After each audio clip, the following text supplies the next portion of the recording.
Hello दोस्तों, नमस्कार। सर्वज्ञान class के एक और नए वीडियो में आप लोग को स्वागत करते हैं। उम्मीद करते हैं कि आप लोग 2024 में जो बिहार बोर्ड का परीक्षा दीजिएगा क्लास 10th वाले, वो आप लोग आराम से तैयारी कर रहे होंगे। तो ये वीडियो बनाने का मकसद है हमारा कि बहुत सारे स्टूडेंट जो हैं वो कमेंट कर रहे थे कि सर, विद्यासागर जी का जो सेट बी का जो टेस्ट लिया गया है, जो निकाला गया है पब्लिकेशन के द्वारा, उसका सेट बी का आपका साइंस का जो है इसे आंसर की हमें दीजिए, उसका ऑब्जेक्टिव प्रश्न का सही सही आप उत्तर बताइए।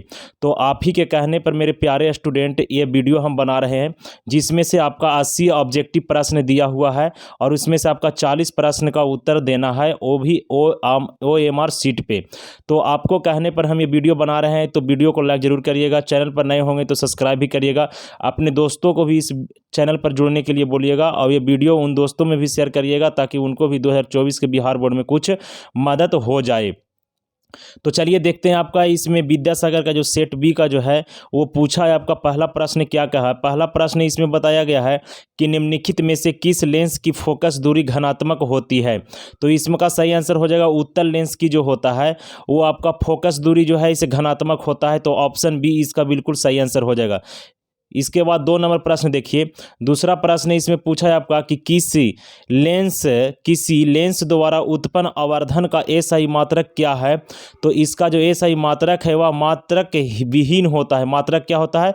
विहीन होता है। ऑप्शन डी इसका बिल्कुल सही आंसर है। 3 नंबर प्रश्न कहता है कि प्रतिबिंब का आकार हमेशा बराबर है तो दर्पण होगा। तो कौन सा दर्पण होगा वो? तो इसका सही आंसर क्या हो जाएगा? तो इसका सही आंसर होगा समतल दर्पण होगा। क्यों? कौन हो जाएगा? समतल दर्पण। ऑप्शन सी इसका बिल्कुल सही आंसर है। चलिए 4 नंबर प्रश्न। 4 नंबर प्रश्न देखिए, कहता है किस रंग का विचलन न्यूनतम होता है। तो किस रंग का विचलन न्यूनतम होता है? तो लाल होगा। क्या होगा? लाल। ऑप्शन ए इसका बिल्कुल सही आंसर है। 5 नंबर देखते हैं। कहता है कि निकट दृष्टि दोष का निवारण किस लेंस से किया जाता है। निकट दृष्टि दोष जब हो जाता है तो कौन सा लेंस लगाकर निवारण किया जाएगा। तो इसका सही आंसर क्या हो जाएगा? तो अवतल लेंस लगाकर। किसको? अवतल लेंस। ऑप्शन बी इसका करेक्ट आंसर हो जाएगा। 6 नंबर प्रश्न कहता है अमीटर से निम्नलिखित में किसे मापा जाता है। अमीटर से क्या मापा जाता है? तो इसका सही आंसर हो जाएगा आपका धारा को मापा जाता है। अमीटर से क्या मापा जाता है? तो धारा मापा जाता है। चलिए इसके बाद देखते हैं आपका 7 नंबर प्रश्न। 7 नंबर प्रश्न कहता है विद्युत आवेश का एसआई मात्रक क्या होता है। तो विद्युत आवेश का जो एसआई मात्रक होगा आपका कूलाम हो जाएगा। क्या हो जाएगा? कूलाम। ऑप्शन डी सही आंसर हो गया। इसके बाद देखते हैं 8 नंबर प्रश्न। 8 नंबर प्रश्न इसमें कह रहा है आपका कि 10 ओम एवं 20 ओम की दो प्रतिरोधों की श्रेणी क्रम में जोड़ने पर समतुल्य प्रतिरोध क्या होगा। तो कितना ओम होगा ये बताना है। तो इसका सही आंसर हो जाएगा आपका 10 ओम। क्या हो जाएगा? सॉरी, 10 ओम नहीं होगा, इसका होगा 30 ओम। ऑप्शन सी इसका बिल्कुल सही आंसर होगा। 30 ओम होगा। कितना ओम होगा?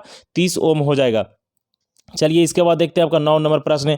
कहता है 1 किलोवाट घंटा का मान क्या होता है। तो 1 किलोवाट घंटा का मान होता है आपका 3.6 इंटू 10⁻6 जूल। 3.6 इंटू 10⁻6 जूल होता है। ऑप्शन सी इसका बिल्कुल सही आंसर हो जाएगा। इसके बाद देखते हैं 10 नंबर प्रश्न। 10 नंबर प्रश्न कहता है विद्युत परिपथ में विद्युत धारा को मापने के लिए क्या उपयोग होता है। तो क्या उपयोग होता है? तो इसका करेक्ट आंसर क्या हो जाएगा? तो इसका सही आंसर अमीटर। क्या होगा? अमीटर। ऑप्शन डी इसका बिल्कुल सही आंसर हो जाएगा। क्या हो जाएगा? ऑप्शन डी इसका बिल्कुल क्या हो जाएगा? सही आंसर हो जाएगा। 10 का डी हो गया। 11 नंबर प्रश्न के देखते हैं। 11 नंबर प्रश्न जो है वह कह रहा है इसमें कि विद्युत चुंबक बनाए जाते हैं। तो विद्युत चुंबक जो है वह किसका बना हुआ होता है। तो इसका सही आंसर क्या होगा? तो नरम लोहा का बना हुआ होता है विद्युत चुंबक। किस लोहा का? नरम लोहा का। इसके बाद 12 नंबर प्रश्न कहता है डायनेमो को कैसी धारा प्राप्त होती है। तो डायनेमो को कैसी धारा प्राप्त होगा?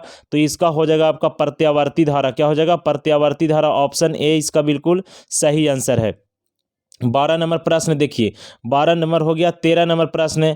13 नंबर प्रश्न कहता है डीजल का उपयोग होता है। तो डीजल का उपयोग जो होता है ये कहाँ कहाँ होता है। तो इसका सही आंसर हो जाएगा ऑप्शन नंबर डी इनमें से सभी। रेल इंजनों में, भारी वाहनों में, विद्युत उत्पादन में। ये भी सही है। तो इनका सही आंसर हो जाएगा इनमें से सभी। 14 नंबर प्रश्न कहता है उत्तम ऊर्जा का स्रोत वह है। तो क्या है? तो उत्तम ऊर्जा का स्रोत वह है जो जो जो आपका जिसमें ये सभी गुण हो। जिसमें ये सभी गुण हो। जिसमें ये सभी गुण हो उसी को क्या होगा? ऊर्जा का वह स्रोत होगा। इसके बाद देखते हैं पंद्रह नंबर प्रश्न कह रहा है आपका कि इसमें पूछा है 15 नंबर की जब मैग्नीशियम फीता को जलाया जाता है तब उत्पन्न आग को लौ होती है तो क्या होगा। तो इसका सही आंसर 15 का आपका सही आंसर हो जाएगा ऑप्शन नंबर सी, चमकीली उजाला हो जाएगा। क्या होगा? चमकीली उजला। इसके बाद 16 नंबर प्रश्न कहता है समीकरण 2Cu+O2 और इसके बाद 2CuO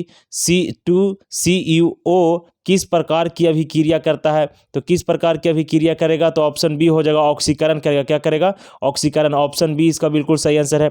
17 नंबर प्रश्न देखिए, 17 नंबर प्रश्न का आंसर क्या होगा। कहता है निम्नलिखित में से कौन सा दहन अभिक्रिया है। तो पेट्रोल का जलना। क्या हो जाएगा? पेट्रोल का जलना। 18 नंबर प्रश्न धोने का सोडा का आणविक सूत्र क्या होता है। तो धोने वाला सोडा का आणविक सूत्र होगा आपका Na2CO3 10H2O होगा। क्या हो जाएगा? Na2CO3 और 10H2O हो जाएगा। ऑप्शन सी इसका बिल्कुल सही आंसर हो जाएगा धोने वाला सोडा का। 19 नंबर प्रश्न कहता है कि शुद्ध जल का पीएच मान क्या होगा। तो 7 होगा। शुद्ध जल का पीएच मान कितना होगा? 7। संगमरमर का रासायनिक नाम क्या है। तो संगमरमर का रासायनिक नाम क्या हो जाएगा। तो CaCO3 हो जाएगा। ऑप्शन ए इसका बिल्कुल सही आंसर है। 21 नंबर प्रश्न कहता है चींटी के डंक में कौन सा अम्ल पाया जाता है। तो चींटी के डंक में जो होता है इसका क्या पाया जाएगा। तो इसका करेक्ट आंसर क्या होगा। तो 21 नंबर प्रश्न का सही आंसर हो जाएगा आपका मिथेनोइक अम्ल हो जाएगा। क्या होगा? मिथेनोइक अम्ल हो जाएगा। इसके बाद देखते हैं 22 नंबर प्रश्न कहता है जिप्सम का रासायनिक सूत्र क्या होता है। तो 22 नंबर प्रश्न का क्वेश्चन पूछा है कि जिप्सम का रासायनिक सूत्र क्या होगा। तो CaSO4 2H2O होगा। क्या होगा? ऑप्शन बी इसका बिल्कुल सही आंसर हो जाएगा। 23 नंबर प्रश्न कहता है वायुमंडल में कार्बन डाइऑक्साइड गैस की उपस्थिति है कितना प्रतिशत। तो 0.003% होता है। इसका ऑप्शन सी इसका बिल्कुल सही आंसर है। 24 नंबर प्रश्न कह रहा है कि अयस्क में उपस्थित उपद्रव क्या कहलाएंगे। तो क्या कहलाएगा। तो ये कहलाएगा आपका गैंग कहलाएगा। क्या कहलाएगा? गैंग। ऑप्शन सी इसका बिल्कुल सही आंसर है। 25 नंबर प्रश्न देखिए, 25 नंबर प्रश्न कहता है आभूषण बनाने वाले सोना होता है कितना कैरेट का होता है आभूषण बनाने वाला सोना। तो ये होता है आपका 22 कैरेट के। ऑप्शन सी इसका बिल्कुल सही आंसर है। इसके बाद देखते हैं आपका हम 26 नंबर प्रश्न कहता है इसमें निम्नलिखित में से कौन अकीरीय गैस है। तो निम्नलिखित में से कौन हो जाएगा एक अकीरीय गैस 26 नंबर प्रश्न का। तो इसका हो जाएगा हीलियम जो है इसे अकीरीय गैस है। ऑप्शन बी इसका बिल्कुल सही आंसर है। 27 नंबर प्रश्न कहता है कि एसिटिक अम्ल का IUPAC नाम है। तो इसका नाम क्या होगा। तो ये एसिटिक अम्ल का जो नाम होगा ये 27 नंबर प्रश्न का इसका सही आंसर हो जाएगा आपका एथेनोइक अम्ल हो जाएगा। क्या होगा? एथेनोइक अम्ल। इसके बाद है आपका 28 नंबर प्रश्न। 28 नंबर प्रश्न कहता है कि ग्लूकोज का रासायनिक सूत्र क्या होता है। तो C6H12O6 होता है। क्या है? C6H12O6 इसका सही आंसर होगा ऑप्शन नंबर बी हो जाएगा। 28 का क्या हो जाएगा आंसर। तो 28 का ऑप्शन नंबर बी। 29 नंबर कहता है एथिलीन है। एथिलीन क्या है। तो एथिलीन जो है इसे आपका है ओलेफिन है। क्या है? ओलेफिन। ऑप्शन बी सही आंसर हो गया। क्लियर हो रहा है। इसके बाद आंसर आप मिलते जाइएगा। 30 नंबर प्रश्न देखिए कहता है अष्टक सिद्धांत को किसने स्थापित किया। तो अष्टक सिद्धांत को किसने स्थापित किया। 30 नंबर प्रश्न का हो जाएगा आपका हो जाएगा ये न्यूलैंड्स ने किया था। कौन? न्यूलैंड्स ने किया था। क्लियर। 31 नंबर प्रश्न देखते हैं। 31 नंबर प्रश्न जो है आपका 30 नंबर प्रश्न का हो गया आंसर क्या हो गया आपका बी। 31 नंबर पर कहता है कि बोरॉन एवं एल्यूमिनियम आवर्त सारणी के किस वर्ग में आते हैं। तो किस वर्ग की बात किया तो हो जाएगा इसका आपका 13 वर्ग में आता है। ऑप्शन सी सही आंसर है। 32 नंबर आवर्त सारणी में आवर्तों की संख्या कितनी होती है। तो आवर्त सारणी में आवर्तियों की संख्या 7 होती है। ऑप्शन ए इसका बिल्कुल सही आंसर है। 33 नंबर प्रश्न मछली श्वसनांग है मतलब मछली कहाँ से सांस लेता है। तो गिल्स से। ऑप्शन बी सही आंसर है। 34 नंबर हृदय से रक्त को संपूर्ण शरीर में पंप किया जाता है किसके द्वारा किया जाता है। तो 34 नंबर प्रश्न का आंसर हो जाएगा आपका निनाई के द्वारा। किसके द्वारा? निलाई के द्वारा किया जाता है। ऑप्शन बी सही आंसर हो गया। आइए देखते हैं इसके बाद 35 नंबर कहता है कुटपात किस में पाया जाता है। तो कुटपात जो होता है वह किस में पाया जाता है। तो अमीबा में पाया जाएगा। ऑप्शन सी इसका बिल्कुल सही आंसर है। 26 नंबर प्रश्न दूध से दही बनाने में निम्नलिखित में से कौन सा क्रिया होती है। तो दूध से दही बनाने में निम्नलिखित में से कौन सा क्रिया होगा। तो 36 नंबर प्रश्न का बिल्कुल करेक्ट आंसर हो जाएगा ऑप्शन नंबर सी किण्वन हो जाएगा। क्या हो जाएगा? किण्वन। ऑप्शन सी सही आंसर है। वीडियो को लाइक चैनल को सब्सक्राइब जरूर करें मेरे डियर स्टूडेंट अपने दोस्तों में भी शेयर करें। 37 नंबर प्रश्न देखिए कहता है कि आपका प्रकाश संश्लेषण अभिक्रिया होती है तो कब होता है। तो दिन में होता है। क्या होता है? दिन में।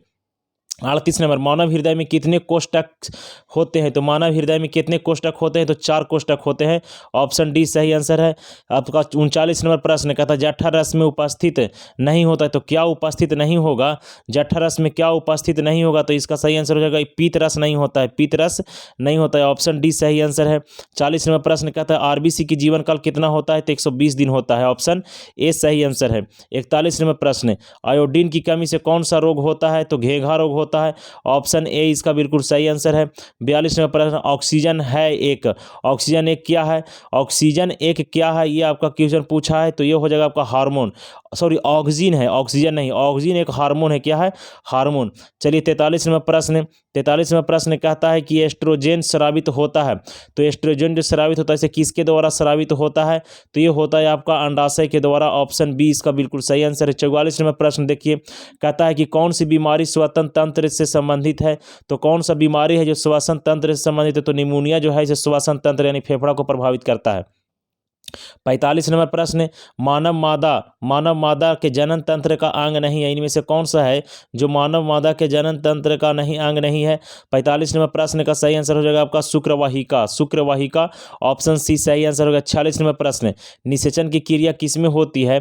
तो निषेचन की क्रिया किसमें होगा? तो पुष्पीय पादप एवं जंतुओं में होगा, पुष्पीय पादप एवं जंतुओं में होगा निषेचन की क्रिया। ऑप्शन सी सही आंसर हो गया। इसके बाद 47 नंबर प्रश्न, 47 नंबर प्रश्न देखिए, 47 नंबर प्रश्न कहता है कि जब डीएनए की नई प्रतिकृत कोशिकाएं संगठन के साथ समायोजित नहीं हो पाती तब क्या होता है? तो 47 नंबर प्रश्न में कहता है तब क्या होगा? तो तब कोशिका मर जाएगी। क्या हो जाएगी? कोशिका मर जाएगी। ऑप्शन डी सही आंसर हो गया। 48 नंबर प्रश्न कहता है नर में ऑपरेशन की विधि जिसके द्वारा परिवार नियोजन होता है उसे क्या कहते हैं? तो उसे क्या कहेंगे? तो उसे कहेंगे आपका कहेंगे बॉसोक्टोमी कहेंगे। क्या कहेंगे? बॉसोक्टोमी। ठीक है, ऑप्शन ए सही आंसर हो गया। 49 नंबर, यौन परिपक्वता की अवधि को क्या कहते हैं? तो यौन परिपक्वता की अवधि को क्या कहेंगे? तो आपको कहेंगे इसमें से यौनारंभ कहेंगे। क्या कहेंगे? यौनारंभ कहेंगे। 50 नंबर प्रश्न है भ्रूण का विकास होता है, तो भ्रूण का विकास कहाँ होगा? तो गर्भाशय में होता है। ऑप्शन सी सही आंसर हो गया। 51 नंबर प्रश्न, मेंडल ने अपने प्रयोगों के लिए किस पौधे को चुना है? तो मटर को चुना था। ऑप्शन डी सही आंसर हो गया। 52 नंबर प्रश्न, पुरुष में जीन संगठित होता है, तो पुरुष में जीन संगठित होगा। इसका 52 नंबर प्रश्न का सही आंसर क्या हो जाएगा? ऑप्शन बी हो जाएगा, XY होता है। क्या होता है? XY। 53 नंबर प्रश्न देखिए, कहता है कौन सा महादेश मानव जाति का मूल उद्भव माना जाता है? तो 53 नंबर प्रश्न में कौन सा महादेश को माना गया?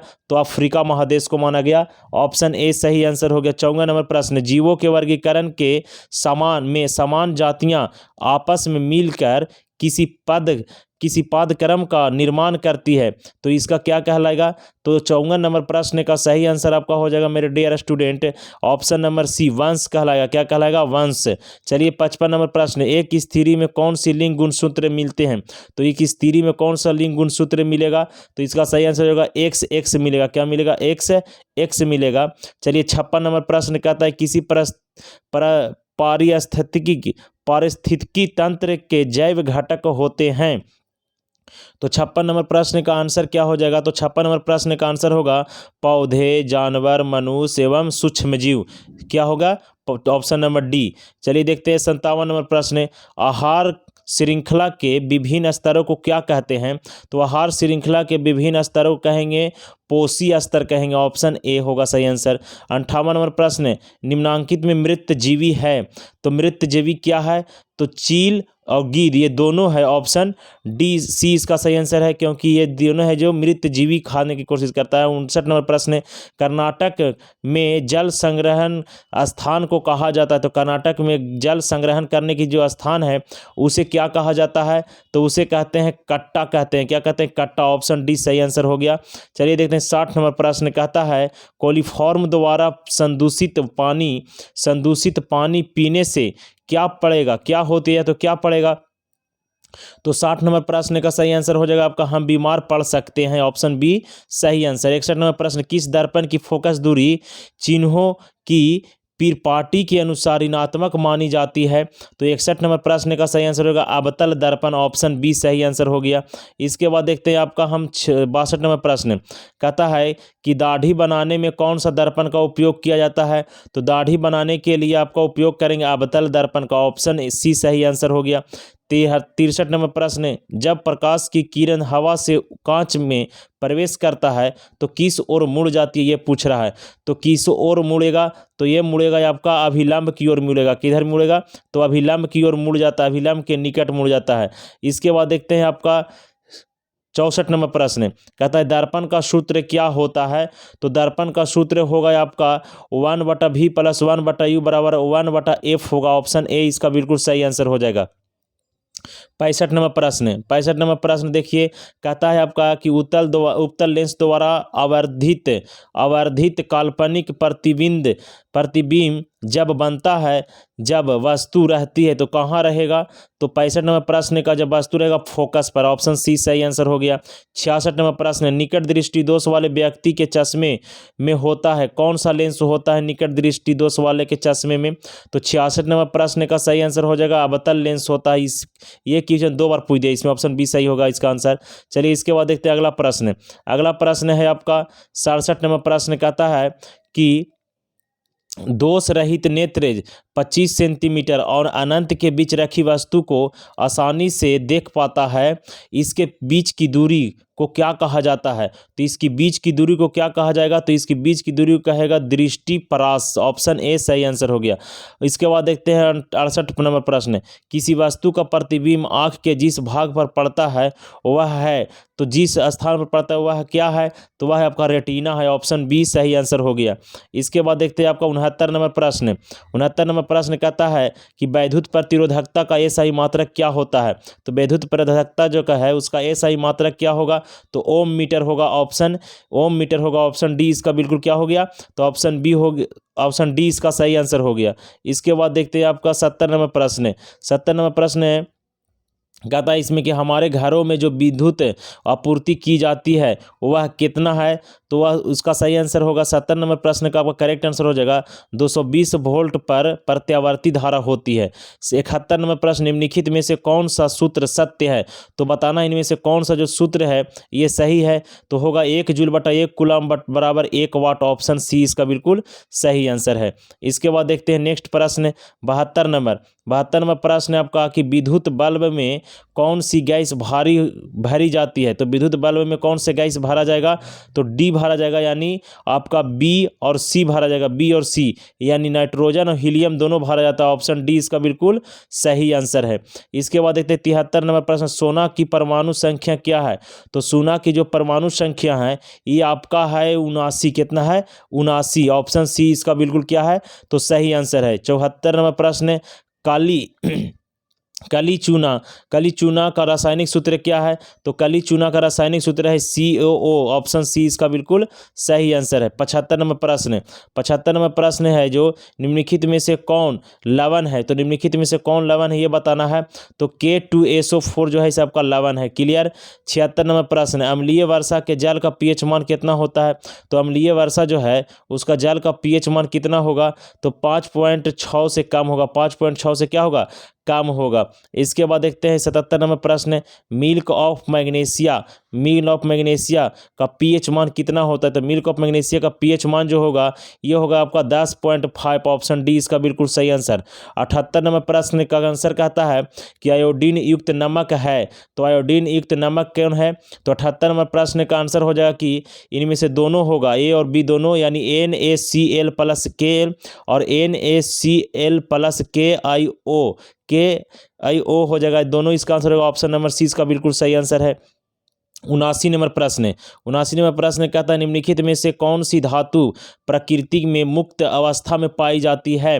तो 79 नंबर प्रश्न का होगा इनमें से जो है आपका AU पाई जाती है, क्या है AU पाई जाती है।